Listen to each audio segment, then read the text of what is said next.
আসসালামু আলাইকুম সম্মানিত ভিউয়ার্স। তাকওয়া টেলিকম অ্যাপে কিভাবে আপনারা বিকাশ পেমেন্ট গেটওয়ের মাধ্যমে সম্পূর্ণ ফ্রিতে ব্যালেন্স অ্যাড করবেন এই বিষয়ে একটি ভিডিও। আপনারা আমাদের অ্যাপের মেইন ব্যালেন্স অর্থাৎ এক ব্যালেন্সের মাধ্যমে সকল সার্ভিস নিতে পারবেন ইনশাআল্লাহ। তো আমি আমার ব্যালেন্স চেক করে নেওয়ার পর ব্যালেন্স অ্যাড করার জন্য অ্যাড ব্যালেন্স আইকনে ক্লিক করে দিচ্ছি। এরপর মেইনের উপর ক্লিক করে দিচ্ছি। এরপর কনফার্মে ক্লিক করে দেব। পরবর্তীতে এরকম ইন্টারফেস আসলে লাইভ পেমেন্ট থেকে বিকাশ মার্চেন্ট সিলেক্ট করে নেব। এরপর টাকার পরিমাণে লিখে দেব। আপনারা চাইলে সর্বনিম্ন 10 টাকা ব্যালেন্স অ্যাড করতে পারবেন। পরবর্তীতে এখানে আমি আমার বিকাশ নাম্বারটা লিখে দেব। কনফার্মে ক্লিক করার পর আমার বিকাশ নাম্বারে একটা ওটিপি মেসেজ পাঠানো হবে, সেখান থেকে ওটিপি কোডটা এখানে বসিয়ে দেব।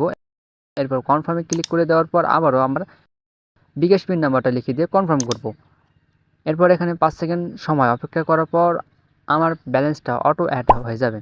তো আমার ব্যালেন্সটা অ্যাড হয়ে গেছে। তো আপনারা চাইলে বিকাশ পেমেন্ট গেটওয়ের মাধ্যমে দিন-রাত 24 ঘন্টা যে কোনো সময় ঝামেলাবিহীন কোনো রকম ঝামেলা ছাড়াই ব্যালেন্স অ্যাড করে নিতে পারবেন আমাদের তাকওয়া টেলিকম অ্যাকাউন্টে। তো আশা করি পেমেন্ট গেটওয়ের মাধ্যমে ব্যালেন্স অ্যাড করার বিষয়টি আমাদেরকে বোঝাতে পেরেছি।